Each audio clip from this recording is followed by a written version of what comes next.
Good evening, ladies and gentlemen. We want to welcome you to a very special edition of Worldwide Magazine. This is Big Mike and Ruth. We're the Hoosier Mooners, and tonight's show is going to be about a trip we took It was horrible. a few weeks ago. It was a good trip. It was horrible. A few weeks ago down in southern Arkansas. We went on a deer hunt down there. And this is going to be a little different than the usual Worldwide Magazine you're used to watching. Would not believe what he put me through on this It's trip. really not that funny like most of the Worldwide Magazine He took me shows. through little lakes on a road. But I think you'll enjoy it. It's like going on a Trying to hunt get with me us. to climb up in this Have you ever horrible considered going on a hunt? deer stand. Well, this is just You the same would as not going. believe You don't it. have to spend the money or the gas or anything. You would just not go bring with me it, you know. home. Now, some portions of this show are pretty graphic. Wouldn't you say that, Ruth? Pretty graphic. That's mild. So we're going to warn you about those parts. So beware of that. I mean, if you got a weak stomach or something. I couldn't even eat after I Well, it watched wasn't that bad. it was It's real terrible. life. It's just a slice of real life. It was terrible. And I think some of the viewers will don't really wanna enjoy go it back. too. You know, don't you, Ruth? I don't know. I don't think so. So sit back and relax. And here we go, deer hunting in southern Arkansas.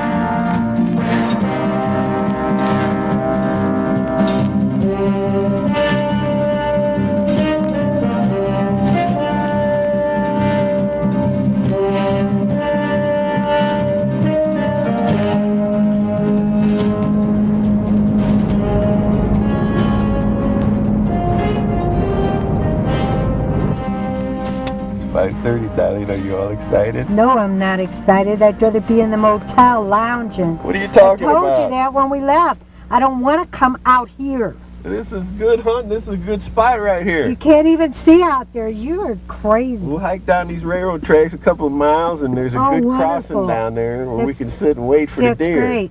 And then when you got to go potty, you go out there and the woods have eyes. There's eyes everywhere. There ain't no eyes everywhere. What are you talking about? You can't even see them people in the woods. Hey, everybody's got orange hats on and stuff. Yeah, that's right. You see little orange dots everywhere. Why don't I just sit in a car? And you go hunt, and I'll sit in here and take a little nap. And then you go hunt, and you kill your deer, and you bring it back, and I'll go, oh my God, look at that deer. How's that sound? It don't sound too good. Well, I ain't going.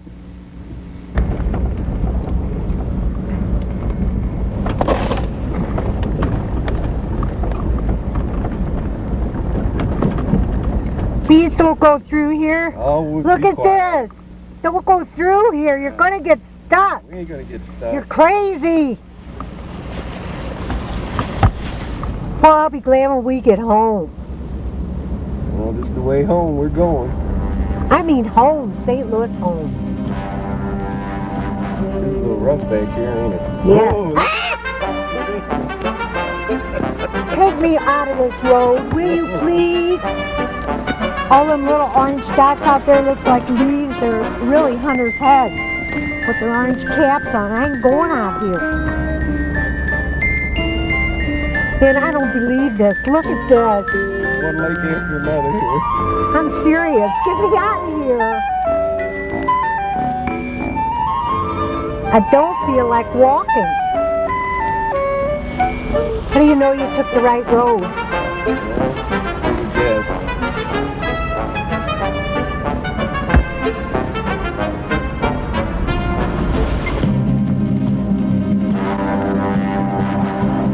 I ain't never doing this again. This is it.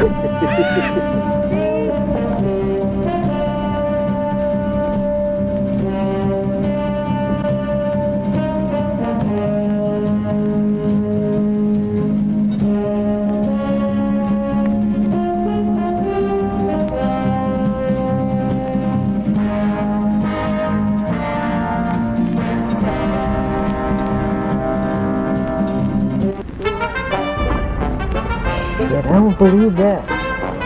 This is a good road. This is super highway practically. What are you talking about? There's nothing wrong with this road. Are you out of your mind? Get us out of here. I want to get out of here. Mike, will you come on? Get me out of here. We're going to be stuck back here for days. Oh my God, I don't want to look at this one.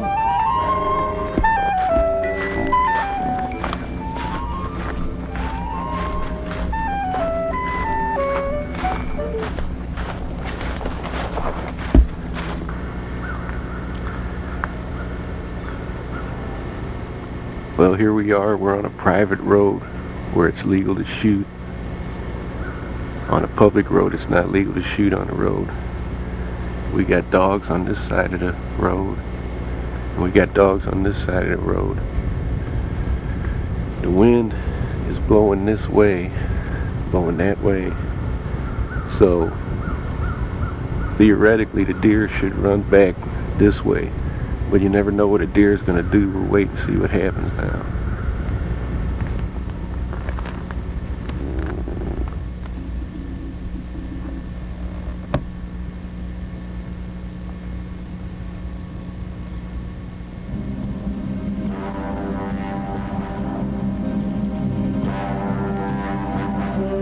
Perry, what happened out here? Well, at first, when I first drove up, I heard the dog running. I had bypassed him a little bit and stopped my truck and listened for him. And I heard him back behind me, so I backed up, and then that's when I started begging for John to back up. Then we stopped and we got out. And by the time we got out and killed the truck, we were talking. Looked around, the deer was coming out of the woods.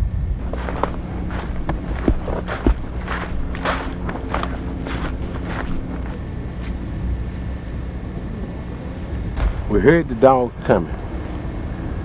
Perry says, there he is. We threw up. Boom, boom, boom, boom, gun jam.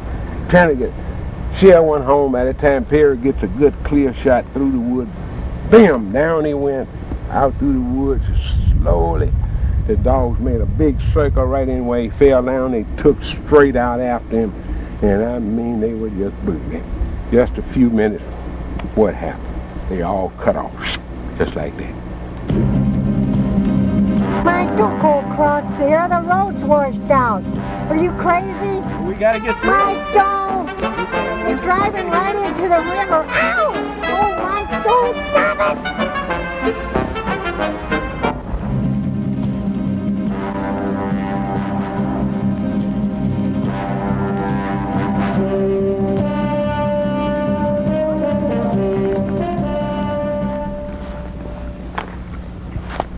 The only time you're down in Arkansas, you run into some characters, because they got nothing but characters in Arkansas. This funny little old man. I don't know where he came from. He was poaching on our territory. We got the hunting rights for this tract of land. He was in there hunting there. The way he acted, I thought everybody knew him. He was a goofy old guy, and so they didn't even say nothing to him about hunting there. Ski liner, I went running down through the woods on my side of her, slapping my boot leg, you know, so she wouldn't turn. I wanted to go straight. The minute I heard his laugh, cha-yow, cha-yow, I had to stop and laugh.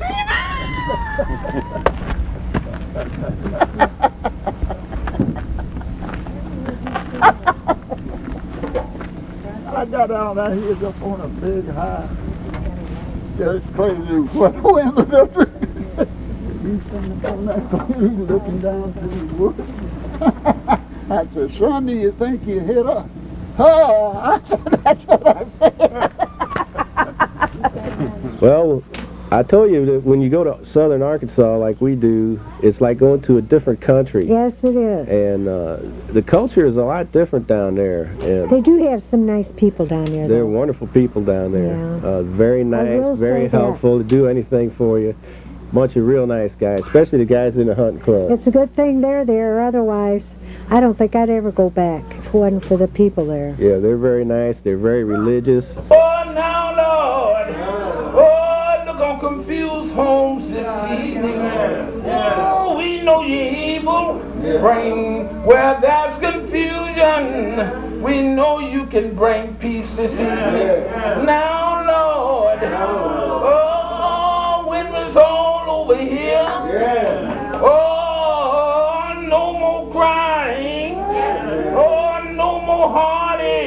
There'll be no more pain. Now, Lord. Oh, now, Lord. Just meet us on the other side. Won't have to worry about crying no more. We won't have to worry about pains no more there. In Jesus' name. Pray. Amen. Amen. Yeah.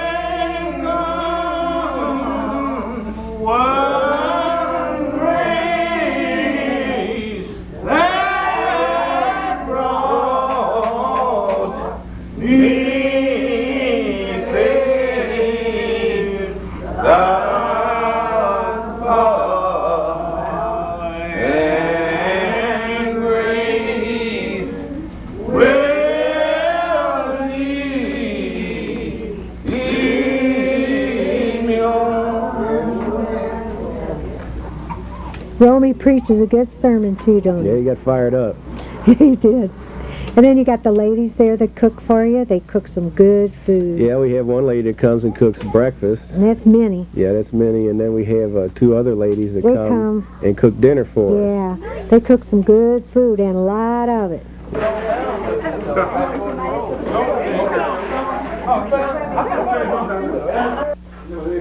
Y'all went down fighting. And it's in the middle of that page, of course, let's get sick when we shut them up. They'll be ready to get just watching him, how he's in there frying there. He's taking his pictures. Cooking back. You'll be on TV cooking like that. Or have cooking with Minnie. Cooking with Minnie.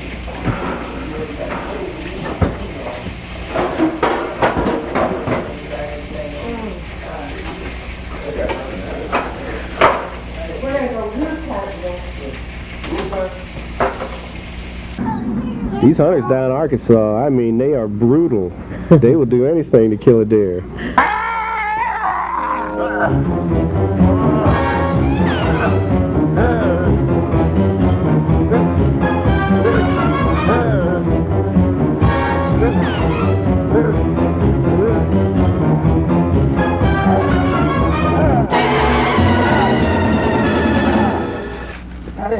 Roman!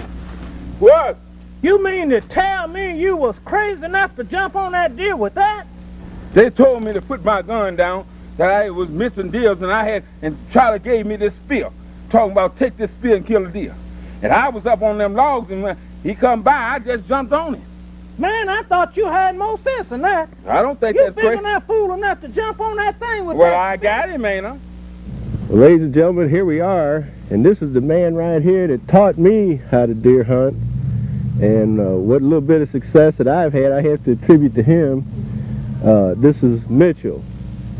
Mitchell, what you got to say? I don't have nothing to say. Well, listen, let me ask you a question, Mitchell. Yeah. I know you're an outstanding deer hunter. I know you killed a lot of deer. Yeah, I've killed a lot of them, that's right. What do you think's the important thing to know about when you're deer hunting? What's the most important thing you think of to give you some luck to kill a deer? Well, I tell you, Ty, he just in luck, son. He just in luck. You're just in luck, huh? Yeah, that's right. Everybody don't be lucky. Yeah. Yeah. Well, I know now, usually you don't like to get on the road. You like to get way back up in the woods somewhere. Well, I tell you, that's the best, to get in the woods. Mm-hmm. Yeah. Because if you're out on the road, if they do come by, it seems like they're running so fast you can't hardly get a shot. There you are. That's right. So you'd say just get out in the middle of nowhere and just sit down. That's right. And just wait. Just wait. That's right. Do you try to find a trail, a deer trail or something like that? You get in the wood and learn to run, and you kill the deer. Just walk around the woods and find out where they hang out. There you are. Uh-huh. That's right. See, that's me and my wife, you know, now I just don't... Oh, you ain't got all them kids to feed anymore. No, that's me and my wife, man. I ain't all my kids grown. That's right. Yeah, I ain't got nobody me and wife Oh, there. Yeah. It don't take much to feed you two then. No. You I got 2 boxes. I got a deep freezer all here, so there's nothing but meat in there. And we're not going to eat it. Yeah. I just like to kill it. I don't blame you. Yeah, I heard you kill a lot of squirrels. Oh, yeah. How many did you get? Oh, I made about 75. You killed about 75 squirrels? Yeah, Man, that's a lot of squirrels. What do you do with the tails? You sell the tails? No, that's long way. You just throw them away? Yeah. And your son Puppy kills quite a few too. How many he killed? I made about 200. 200 squirrels? Yeah. Oh, yeah. You come by there, get you a couple of squirrels, yeah? Okay. All right, I appreciate that. Yeah. We going back and get some good trackers here, Carlo. Yeah, why'd you get dog put on him? Oh, the dogs on him ran up and stopped. All the dogs ran here and stopped. Oh, well, they found him then. Oh, yeah, ain't no doubt about it. Oh, okay. We had 7 dogs standing right here where we knocked him down at. Where he knocked him down. And they run out there and stop. They went out there and stopped, Carlo.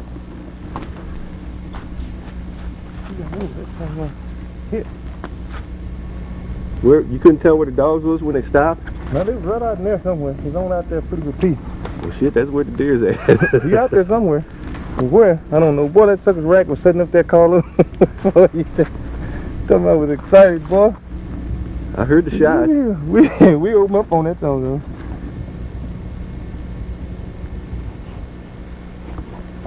He's bleeding good. That's some blood right there, man. Over on that leaf. That's some pouring blood out.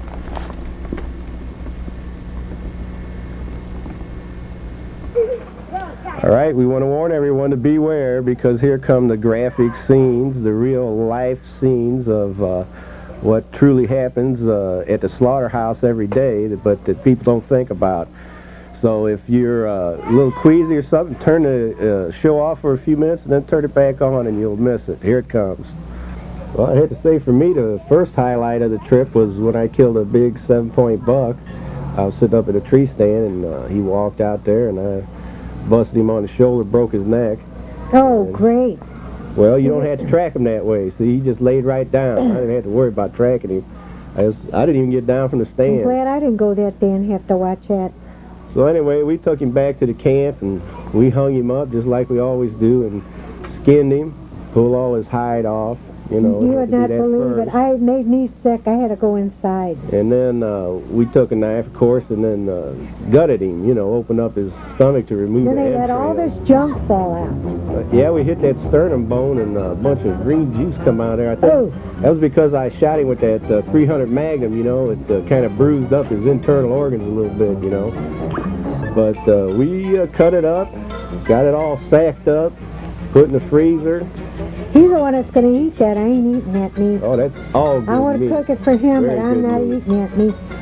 I mean, them good steaks on there, them good chops. What more could you ask for? Probably got green stuff on him.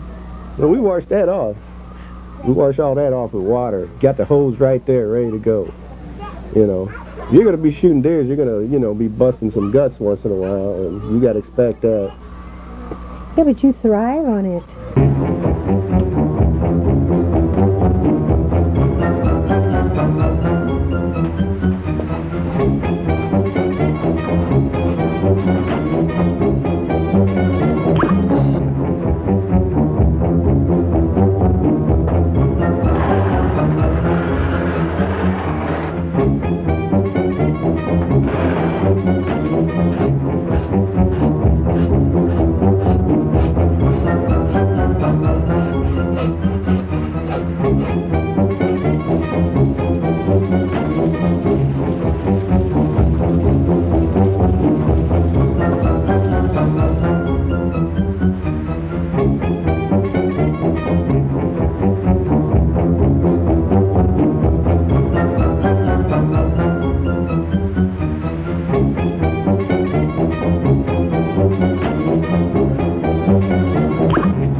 Ladies and gentlemen, here we are at the deer camp again, just like last year, and doggone who I run into again, but Mr. Virus Jones, alderman for the city of St. Louis, and he's here again at the deer camp. What do you got to say, Virus? Oh, no, I don't want no interview this year. You messed me up last year, added somebody else's voice. No, that was your voice. Oh, no, I don't know who that fella was. There, you was just talking about the stuff you always talk about. We had a little audio problem with the tape, and so we just added in what you said. Oh, no, I don't believe that. That wasn't my voice. I don't sound like that. You messed me up on that interview. I'm not doing an interview this year. Well, Virus, we was only kidding. We know you're really not a crook. All right, well, I don't know. Well, if you killed a deer this year? Yeah. You did? Kill a couple. Kill a couple? Yeah. They was all legal bucks now, wasn't they? Yeah, I wouldn't shoot a gun. I know in the door. My gun will not shoot those. I know you wouldn't do nothing dishonest. That's right. I am one honest man. Ladies and gentlemen, we've talked about the school with no walls, and I still don't understand that. What kind of school is a school with no walls? School, outside. We just gather everybody together and put us some benches outside and have class. I never heard of such a thing. Can you get a good education in a place? Yeah, you can. You can? Get a little wet, a little cold sometimes, but, if you're there to learn, you can get it. Well, ladies and gentlemen, that just goes to show you, if you want to get some gain, you got to stand for the pain. Ain't that right, Virus? That's right. Why do they call you Virus? Because you a scourge on society? No. What is that? Your mother and father just had a sense of humor. Right. I guess they just run out of names.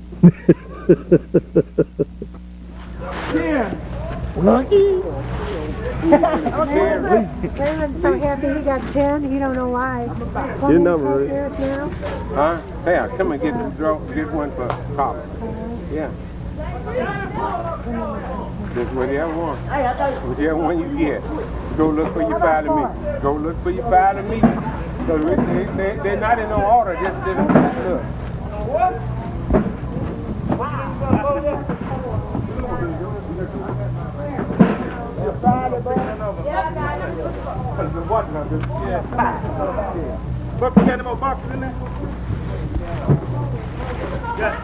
Is there more in there, Billy? All right.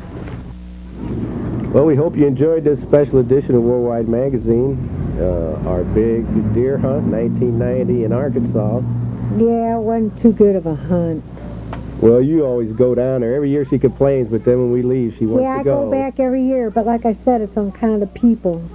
Well, we had a good time. We hope you had a good time. Hope you got a feel for what the hunting game is all about, Yeah, some of you guys would probably enjoy it.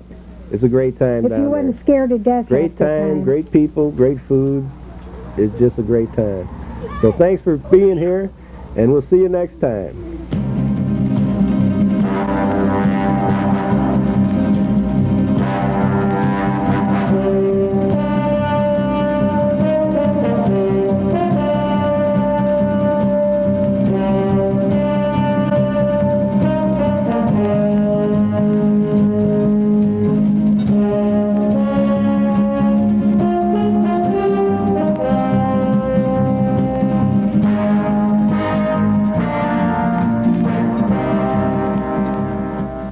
Hi, this is Chuck Lavoris, and Alice B. Token. Welcome to the KLAV Artie Calendar.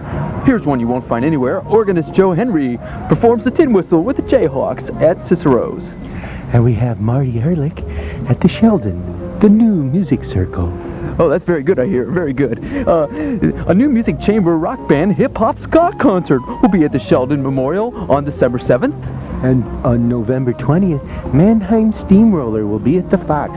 This is a fresh air Christmas. Oh, what a great idea. I think that's very good. I'm glad I thought of it. On Sunday, December the 16th, Norman and Nancy Blake perform at the Kirkwood Community Center. I know there'll be a lot of folks out there. Oh, I'm sure there will be. And then we're also going to have the Battlefield Band at Coca, the Focal Point concert. Oh, they're very, very, very good, I hear. In fact, they personally introduced me to Scottish music. It was very, very, very interesting. And on December the 7th, the glorious lady Queen Ida.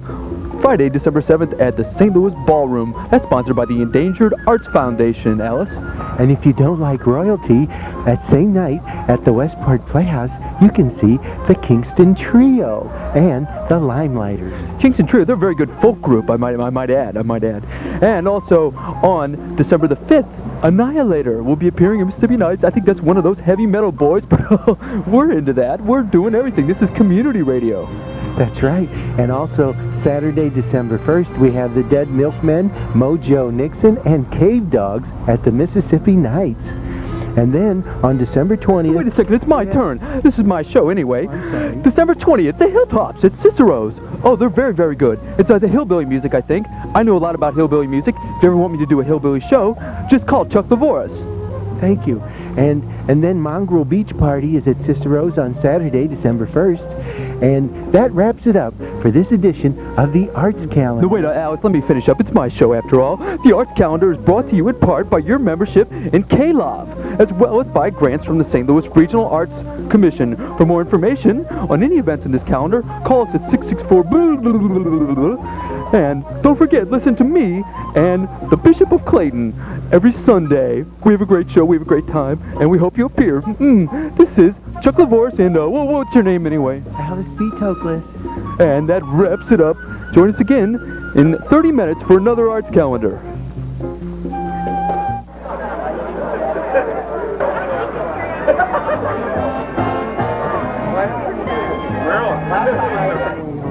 Well, here we are at Marty's reunion, his grammar school reunion. And there's Marty in his tuxedo.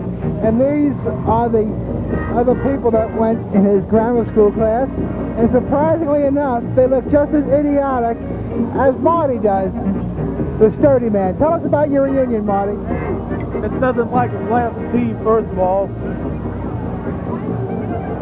Hey, well, anyhow, I'm sitting here eating at a fabulous restaurant with all this good food. I'm really doing it good here with my pal Vince. You know, this is a great honor to be with all my friends that I grew up with. You know, it's really spectacular to do all this. But anyhow, this is a big group here tonight. Hey, don't Marty look good, Pete, though, huh? I mean, look at that nice, beautiful tuxedo. You know, even me, I got my nice sport coat on tonight. I figured I'd dress up for Marty's little reunion. It was very nice to go to school with Marty. Yeah, I need a volunteer for, like, if you was going to my grade school. I said, how was it? We got a grade school thing going there. The light's so bad, nobody wants to talk, nobody wants to say anything. But I'm doing a survey of how it was with Marty on his how he did in school. I need to find out. I'm doing a survey tonight. How I did in school. Everybody, I was a little boy. I was a little boy about 11 years ago, and nobody knew me very, very well. And absolutely exceptional. You were precocious as a child, but absolutely exceptional student. Actually, it was quite mind-boggling from the instructional standpoint that you would have such insight into some of the very ethereal things that we were trying to teach the small children, that you had such a grasp for such a small age. An exceptional child. That's all I can say. This is one of Marty's ex-classmates. What's your name? My name's Randy. And what was it like going to school with Marty? Oh, man. He was terrible, man. This guy, man, you should have seen some of the things he did in class, man. It was awful. I really don't want to... I don't want to embarrass Marty, man. You know, he's one of my close friends. I really don't want to embarrass him, but I don't know. Let Marty tell the story. Tell him that time. Tell him what you did in 8th grade English class, man. Oh, I did some bad stuff. I forgot to open the book up in class. What was it like going to grammar school with Marty? Marty was a real jerk. Let's talk about your first date with Marty. It was horrible. What happened? What did he do that was so bad? It was a blind date, and I threw up. Marty, you're asking me about Marty? I don't remember all my students. Very few of my students I remember. But they call me the absent-minded professor. But Marty, I remember Marty. We was having spelling. The word was before. He spelled it correctly. The first word he ever spelled correctly. B-E-F Oh, R-E. I said, Marty, that's wonderful. Now use it in a sentence. And Marty says, 2 and 2 be 4. You went out with Marty's brother Mark, right? I went out with both of them at the same time. And woo-hoo-hoo, they were great. What was it like going out with Marty? Who's Marty? Life of grammar school was very interesting. The drama and the times where things has happened to me to come to pass of how great grammar school was. Of the great things such as in the spelling class, mathematics, and English. It was a memorable time to have that good feeling of English, of the first word to find out what it meant, and then the last word how to count in mathematics, and to divide that first calculation. Those are the times when I remember how life used to be back in the early days. Grammar school. What was it like going out with Marty? I don't know Marty. Pete, you know, I don't know what I ever did. The women don't want to talk to me. What did I ever do wrong? You seem okay to me, Marty. Pete, Marty sure looks down and out, don't he? Look at him. Looks like he lost his best friend. Boy, I tell you, what a reunion he had. I thought everything was playing real nice. Look at him, boy, I tell you, it's a shame. What a bunch of classmates he must have. Well, I know they were calling him some nasty names in there. I couldn't understand why, you know? But look at him, he's dressed real nice. I hope hey, Pete, you don't think he's going to jump off any bridge or anything, do you? Huh? Pete, what do you think, huh? What do you think, Pete? Well, Marty, you know, I don't care what anybody says. You know, you're a great guy, boy. What do you think about it? I'll tell you what. There's been a lot of things happen tonight, but I'll tell you what. Well, I don't need those people on the inside, you know, out here. It's just, I got these people that you're really my best friend. That's all I need. You're my pal too, Marty. I tell you, we got our women on the show. I mean, we'll get the women back on. Yeah, You'll feel a lot better by tomorrow, won't you, Marty? Well, what a big disappointment, Marty. I tell you. Big disappointment. Yeah. And the thing that kills me, everybody was talking to everybody, but it seemed like nobody knew everybody. Right. Well, hey, that's all I'm worried about, man. I got you, and that's a good friend. That's all I need. Yeah, well, don't worry. The women will be coming back to us. Don't worry. I'll make you feel better in the morning. Okay. We'll get some more women on the show. Right. Don't worry. Okay, good enough. Okay. Well, let's go home and take a rest. You know? Okay. Start over tomorrow. We'll do it all over again.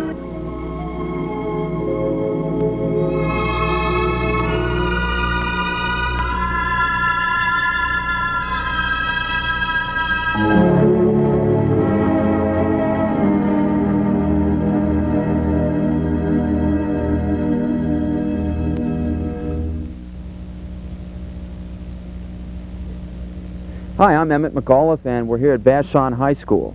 And the reason we're bringing you to Vashon High School today is because we have a very special audio tape that we want you to listen to. Vashon High School, in case you don't know, is a public high school in the city of St. Louis. And this school is, of course, supported by your tax dollars. And the idea of the school, of course, is to get people educated so that they can be successful in life. The ideas that were given at this assembly were very controversial, and we want you to make up your own mind. The address at the assembly was given by various leaders in the community from a so-called youth group, and the special guest was the heavyweight champion of the world, Muhammad Ali, and his comments are also included. One of the things to look for is the liberal use of religion here, because, of course, our public schools are famous for trying to keep out all mentions of religion, but here at Vashon, a particular religion is mentioned many, many times, and as a matter of fact, another religion is downgraded. So that's one of the reasons we want to present this to you. Now, the audio tape may be a little difficult to hear at some point, so we have prepared a transcript, and we're going to have you you're going to have the benefit of the transcript. You'll be able to read along and listen to this actual address to the student body of Vashon High School given on September 27th, 1990, right here in this school building behind me. So without any further belaboring the point, listen and make up your own mind whether this is the best way to educate our students here in the city of St. Louis, and whether this is the best way to foster understanding between people of various groups and communities. And when we come to you, we come in the middle of the night, with a black night, with a black message, to bring a black message to black people to let you know this is black time. Time for you to wake up, man. We want you to know that you are no longer niggers, right? You're no B's and H's with respect for the sisters. That you found out that everything in the Bible was you, didn't you? You didn't know. You thought that you was a curse from Ham. Huh? See, so through your own rap music, you learned it. You didn't get the strength to stand up and fight the power until you had a public enemy. Is that right? You hate yourself, black youth. Everything you do and everything you say, you hate yourself. Let me give you some examples. A lot of y'all see a young lady or a young male talking what y'all call proper, and after the night you would never use the language proper. It's called standard English, and there's a thing called black English, and we're going to teach on that. Okay, let's drop on a little English. When y'all see some people talking like, gee whiz guy, where you going? You say he or she talks proper. No, you know, if he talks proper, how do you talk? Is that improper? Yes, the way you talk bad? See, you give too much credit to everybody else, don't give enough credit to yourself. No, the way you talk is a black dialect. Don't nobody understand the way you talk. You say, let's geek them. Everybody, you know what that means, right? But don't nobody else know what that means. You say they tripping. You know what that means, but don't nobody else know what that means. That's your code, brother. You living under this red, white, and blue flag, but you ain't living under the flag from which you came, which is the black, the green, the red, and the gold. What it stands for.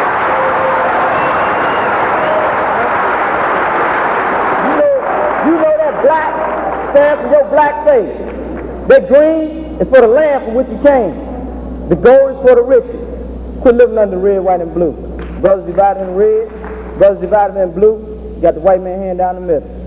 He miseducated. He gave you the drug. Huh? Tell me when I start lying to you.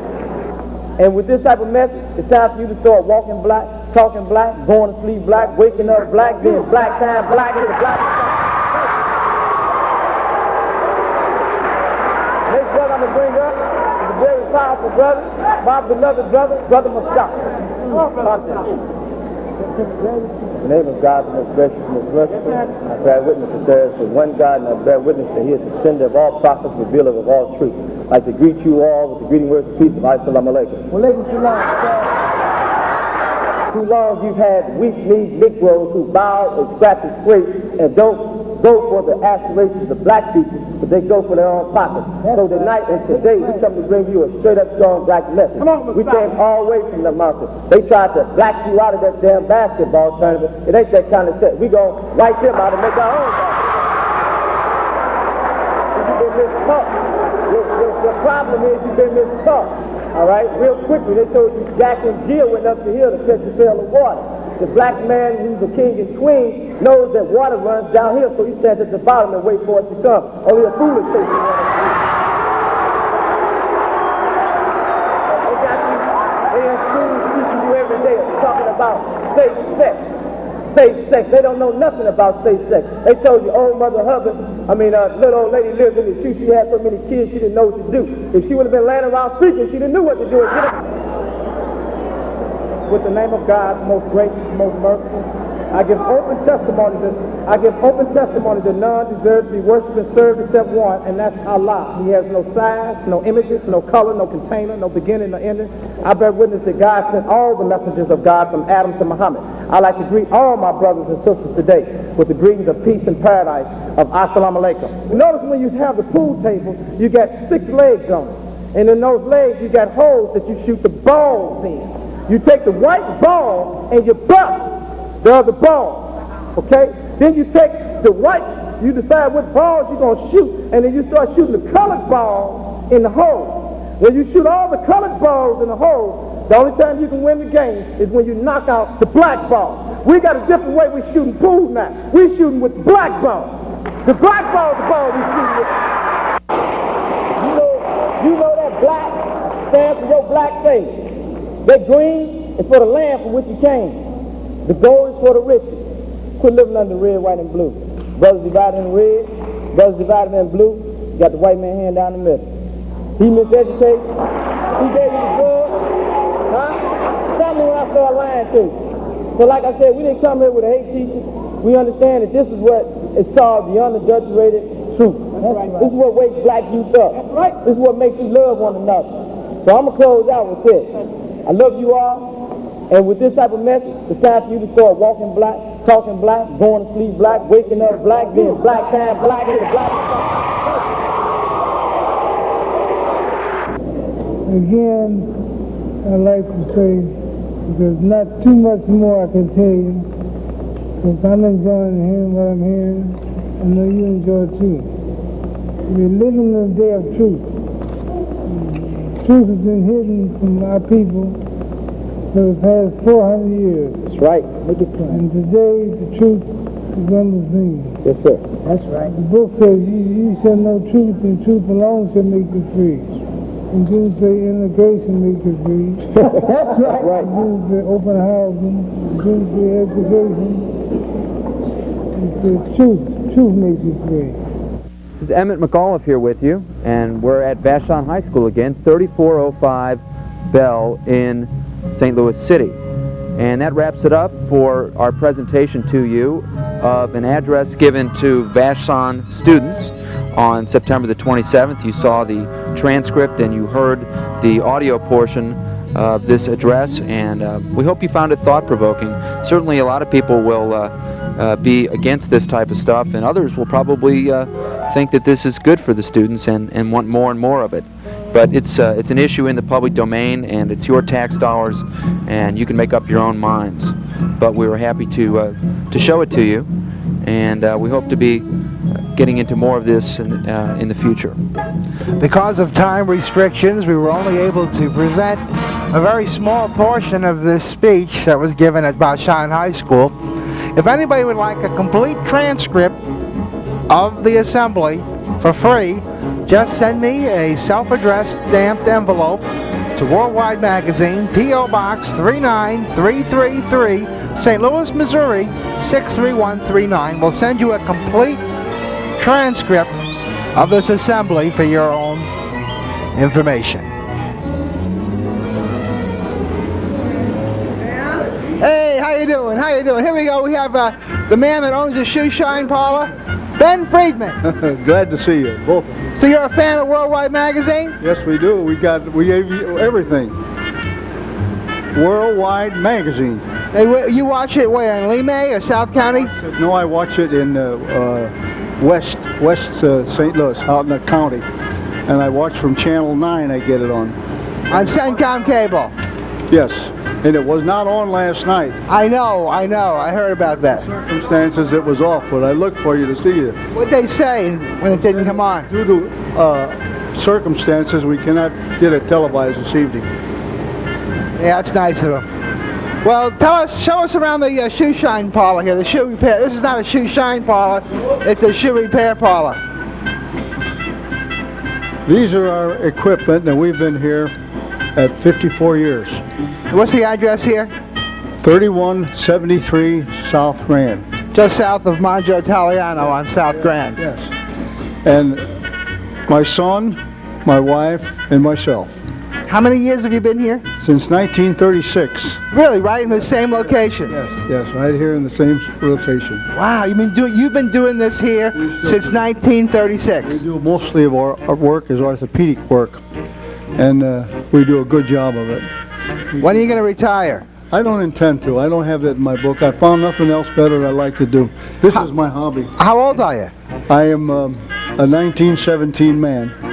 And I'm how many years is that? 73 years. Well, could you look at this man? Look how great he looks. He's 73 years old. 10 hours a day. We work 6 days a week. Look at his skin and stuff. He looks great. I would say you look like you're in your late 50s, maybe. Thank you very much. And how long have you been married?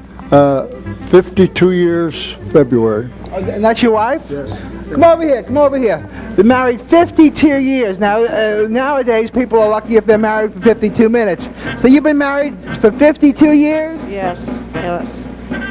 And we went together 4 years before that, too. And you've been working here the whole time? Whole time. So both of you have been together working here at this place for 52 years. 54 for me. Yeah. 54 years for you and 52 for her. Yeah, because we weren't married for 2 years there where he was working here. Well, that's great. Well, God bless you. That's wonderful. 52 years spending their lives together doing the same thing. I mean, it's pretty intense, to say the least. And this proves the old adage, there's no business like shoe business. Okay, thank you. Ben Friedman and Mrs. Friedman and the Grandview Ship Repair right here on Grand, just south of Mangio Italiano.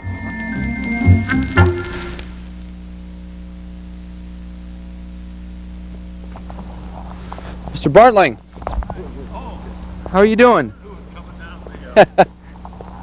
How are you doing? You just spray them off? All you have to do is turn this thing on, and you'd be all wet. And the big part, the people around here are all wet. We were just saying. Not this gentleman, though. We were just saying that all the other people have leaves all over their lawn, and yours is off. You got an invention for that, don't you? Well, no, this is a. My uncle was a plumbing salesman for Central Hardware back in say the 20s and 30s. Well, it's anyway.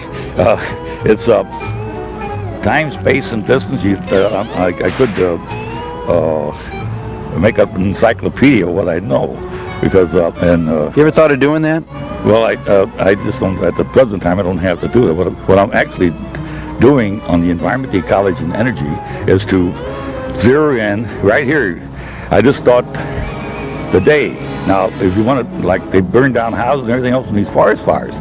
Well, if they go around and down out on the farm, we used to start say a forest fire, start to burn up the leaves out, and we just under controlled deal, you can actually once you got it under control, like I could that section over here, I could actually set it. I got hoses. I got 5 50-foot hoses, 250 feet, and I could get the double connection tees and something like that, and have more hoses around the place. And there would be no way, once the fire got a little bit out of hand, to just squirt it out.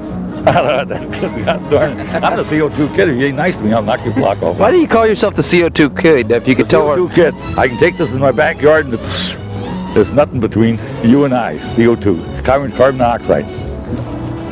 Right here, there was a big pile of leaves. You know what I did with them? Took my lawnmower and went around this way, and then I went around this way. You see it, you wouldn't even notice it was there, would you? That's amazing. I told you, boy, you be careful, kid. I'll send you to the moon with a one-way ticket. I'm the rocket man. I know. I'm a space. No, excuse me. I'm a city boy, a country boy, a fly boy. Spaceman, a rocket man, and the moon man. I'll get you one way or the other. And half these people up and down the street don't know which end is up. So if I was shooting at that window, I could bust it all out, no problem at all. With the tracer bullets, I could see exactly where they were hitting. See? In other words, there was a man sitting over there, he'd be gone. Leonard, what can you tell us to help our viewers understand the role that you've played in the progress of science and so forth, and tell us what sort of things you have, what you see for the future for the 21st century? Well, right today we have a leaf problem here, and I showed you what I do with them. The only thing is, it costs a little money for water, but heck, the circulation is what counts. You mean? No, what do you mean by that? Circulation, the money and everything else. When you put money in the stocks and let somebody else do the work, I don't do that. I get money to circulate. If I got $70 on me, at the end of the day, it's usually gone. I go and draw on another. So you spend it, and thereby you get some of it back. Well, it's recycling. Now, you recycle money? No. I keep it circulating. The leaves is part of your property. You shouldn't move them any place. And with the price of gas today, why, it's costing the United States, it'll be trillions of dollars before we get the price down again. How about that, yeah? What's that? And you know how much gas I use? No. Mainly for the lawnmower, about a gallon. All this time you guys have been spending money on it. The Arabs got you under the thumb, and They do. You're between the Arab and Bartling. I'm a tiger too, kid. What? What's that thing over there?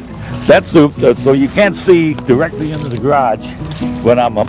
Like I eat and whatever in the back. Yeah. And drink and whatever I care to do on this place, it's mine. It's a man's home is his castle. Yeah. Okay. If I had all the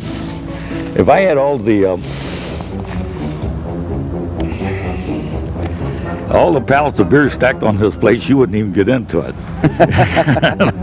It'd go up about 15 to 2,000 feet high, and this is 100 by 300 foot.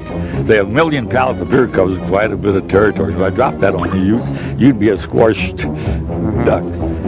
In other words, if I say I can do something, I got it all figured out. That's it. If you get in my road, I'll either, like Hitler did, he used guns, but I don't have no guns on me. Like the police, they fool around, they're wasting their time fooling around with me because I'm the CO2 kid. I'm liable to pick them up and throw them out on the street. No kidding. Anyway, they don't tangle you when they think you got it. They only tangle people that are under par, or they think they are. Anyway, this is the main item. You have to be able to do something like do something that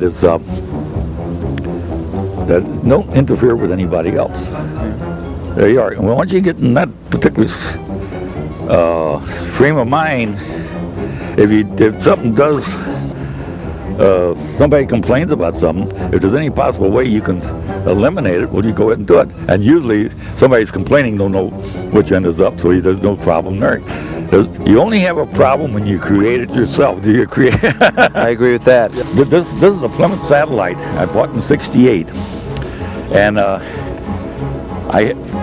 these people, I'm an inventor, and these people that cut in front of me, they tailgate me, they're going to work. And so I thought, the hell with you, kid. I parked and even put the heaters on it to warm up the motor, the water in the motor, so I could start real quick. I'd come home and take Karen to school and everything else, see, and I'd have it outside. My boy had his car inside, so I'd have to keep it outside, so it'd get cold, and it'd be harder.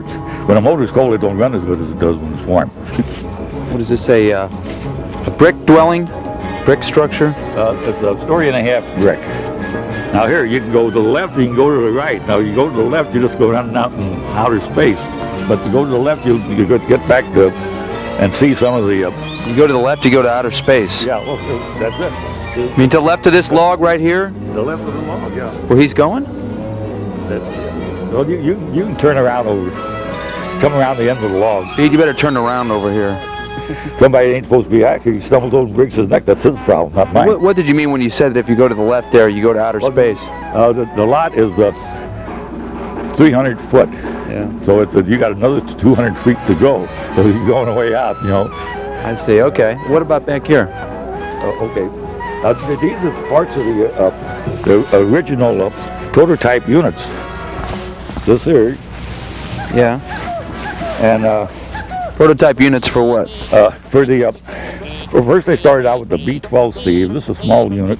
I actually used behind my furnace, and I got pictures of using it in the patent attorney's office. And he was worried about me blowing the thing up, but never had no problem. This unit here is what we called we had the B12C. I used this is a small little box with a little chute on it. It's made by a Consolidated Pattern Company in Brentwood. And a friend I had way back in the 20s, his brother used to come down. They had a baseball team. His brother used to come down behind my grandparents' property, take two regular gloves, registered gloves, and a registered baseball, and he taught me how to throw a curve, how to hold the ball to begin with, and to wind up, and with a little bit of a twist, it'd go up so far, glory. It wasn't going coming in straight to it. It wasn't a fastball. It was a curve. And we went and built at the Rockwell Sheet Metal Company, Mr. Kaufman and Mr. Bartling. Mr. Kaufman and his son, and Mr. Bartling went up there one Sunday morning and built a B-12C. The B-12C, the wife must have shipped it out to outer space or something because it's not around. What we're looking at there is called a B-18C? A B-18C, yes. What does it do? Well, it's the same principle as the B-12. Tell us the function of this B-12. The function is B-18. B-18. The function is you insert the material, waste material, and it when it gets up, just got up to 1675 degrees, it changes from a solid to a gas, carbon dioxide. Okay, and on a straight pipe going up like a chimney, the flames just go up. And that's the reason they burnt down these farmhouses. Every mistake you make, I capitalize on it. That's why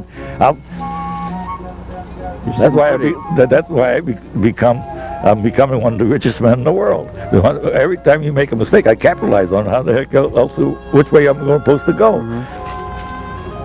All this stuff in there, the city's after me to get rid of the rubbish on the outside, so I had to throw it in to make it look a little nicer for him. And he still didn't like it because it wasn't clean enough and that. There were a bunch of half-bubble characters. I was up to court the other night and I showed them Robin Tranquist. I referred to whatever was going on to him, and also what's the name? This other fellow. Anyway, and he there's some nice looking girls there. Sunday Pictures, 1978. 1978. They don't even have that section anymore. Yeah. Do you describe this for us real quickly? This is let me get it. This is that's the prototype over there, and it was just made out of light stuff and that, and it was made by Rockwell Sheet Metal Company. This here, made by Rossini Brothers, has been in business since 1916. It was about 2 years before I was even born. What's this called? This is called the Bartling Rocket Design. The Bartling rocket. Now, if you get too damn fresh, I'll build a big enough one and shove you in, and I'll get rid of you right quick. Send me to the moon, huh? I don't like no damn bullshit.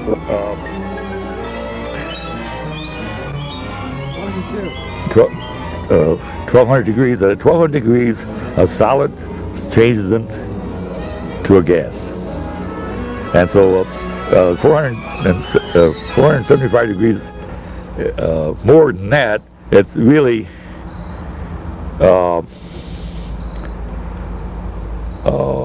it's instantaneous combustion. I can throw a piece of wood in here, and if it's up to that temperature, look this way, back, it's burning already. It's amazing. Mr. Bartling, we really appreciate it. You're giving us a little tour of your world, and we hope that...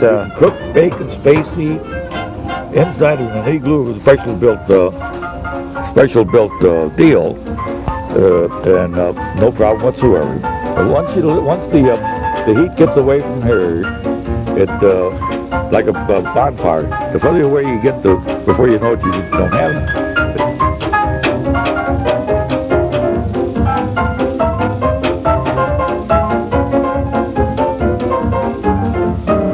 And the top of the stack was about eye level, the cone on top, and it shot a flame out about 3 or 4 foot. Wow. That's where I got the combustion engineer said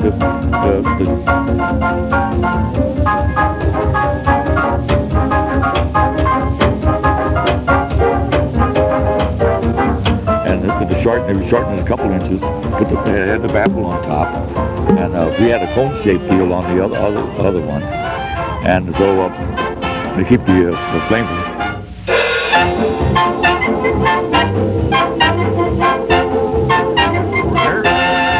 Well, then